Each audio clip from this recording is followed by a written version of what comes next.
Hello bachcho. Let's read the question. Correct set of electron deficient species is first BeCl2 solid, second Al2Cl6, third BeH2 solid and fourth AlH3 solid. Option A 1 2 3 4, option B only 2 3 4, option C only 3 4 and option D only 3. Question में हमसे क्या पूछा है, इनमें से कौन सा electron deficient है।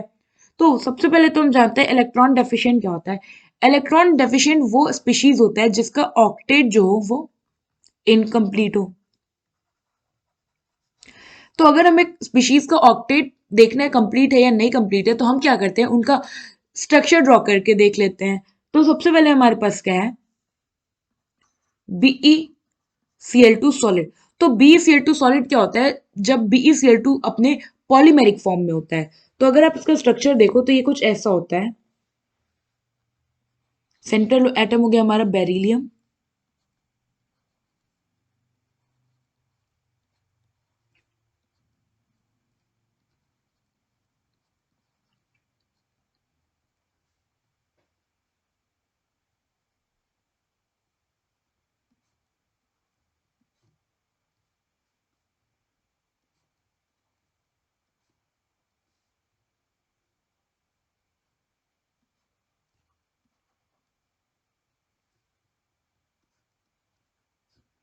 ना ये कुछ ऐसा इसका पॉलीमेरिक स्ट्रक्चर होता है। तो अगर आप यहां देखो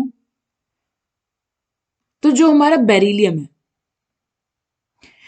बेरिलियम क्या होता है, ऑक्टेट कंप्लीट करने के लिए बेरिलियम को क्या चाहिए, कितने इलेक्ट्रॉन होने चाहिए। ऑक्टेट कंप्लीट करने के लिए किसी भी जो हमारा स्पीशीज है उसको टोटल 8 इलेक्ट्रॉन चाहिए। तो अगर आप बेरिलियम को देखो तो यहाँ पे 2 इलेक्ट्रॉन इन्वॉल्व है, यहाँ पे 2 इलेक्ट्रॉन इन्वॉल्व है, यहाँ पे भी 2 इलेक्ट्रॉन इन्वॉल्व है, यहाँ पे भी 2 इलेक्ट्रॉन इन्वॉल्व है। सो यहाँ पे ओवरऑल जो इसका ऑक्टेट है वो क्या है, 8 इलेक्ट्रॉन प्रेजेंट है। इसलिए ये जो है हमारा क्या है, इस ये जो हमारा BeCl2 है, इस कंपाउंड का ऑक्टेट जो है वो कंप्लीट है। तो ये तो क्या करेगा, लुई हमारा इलेक्ट्रॉन डेफिशिएंट स्पीशीज की तरह एक्ट नहीं करेगा।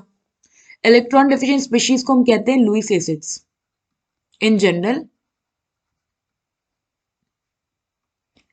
ना सेकेंड है हमारे पास Al2Cl6। Al2Cl6 अगर आप स्ट्रक्चर देखो तो ये कुछ ऐसा होता है।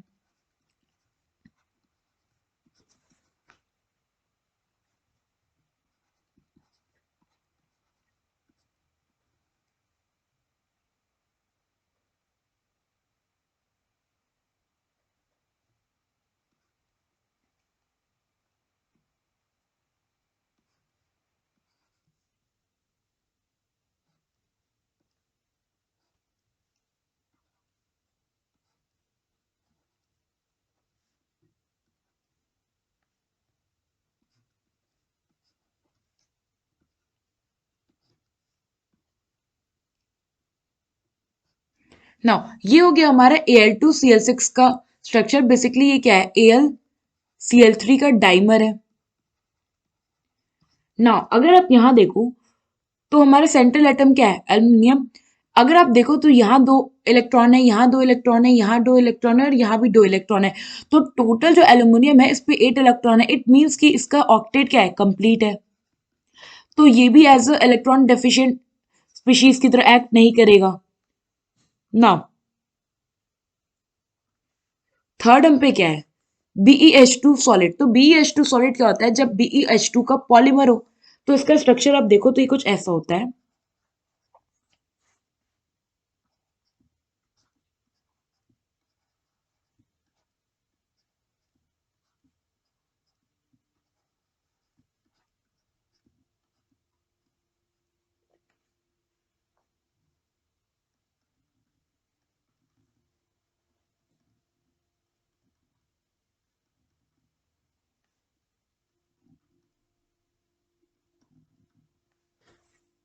तो यहां अगर आप देखो तो 2 बेरिलियम है, इनके बीच में एक आप देखो एक हाइड्रोजन एटम इन्वॉल्व हो रहा है। इट मींस कि यहाँ पे क्या है, 3 सेंटर 2 इलेक्ट्रॉन बॉन्ड है ना। अगर हम बात करें यहाँ पे बेरिलियम के ऑक्टेट की, तो आप देखो यहाँ पे एक पेयर इलेक्ट्रॉन है, यहाँ पे हम पे क्या हो रहा है, यहाँ पे तो एक पेयर इलेक्ट्रॉन है, बट यहाँ पे जो हाइड्रोजन एटम है जो दो बेरिलियम के बीच में है, तो क्योंकि हाइड्रोजन क्या कर सकता है, केवल दो इलेक्ट्रॉन ही रख सकता है अपने पे, इट मीन्स कि यहाँ पे तीन एटम्स या तीन सेंटर के बीच में टू बॉन्ड इलेक्ट्रॉन है। तो यहाँ पे जो बेरिलियम होगा उसका ऑक्टेट क्या होगा, इनकम्प्लीट होगा। तो यहाँ पे जो हमारा मॉलिक्यूल है उसका ऑक्टेट क्या है, इनकम्प्लीट। ऑक्टेट इनकम्प्लीट है, इट मीन्स कि ये जो हमारा कंपाउंड क्या है, इलेक्ट्रॉन डेफिशिएंट स्पीशीज है। सो यहाँ पे हमारा थर्ड वाला तो स्पीशीज जो है वो करेक्ट होगा। नाउ फोर्थ अगर आप देखो तो हमारे पास है AlH3 सॉलिड, यानी कि जब एल्युमिनियम का हाइड्राइड अपने सॉलिड फॉर्म है, यानी कि पॉलीमर स्ट्रक्चर। तो अगर आप ये देखो तो ये क्या, एल्युमिनियम, ये हो गया हाइड्रोजन, ये हो गया हाइड्रोजन, ये हो गया हाइड्रोजन।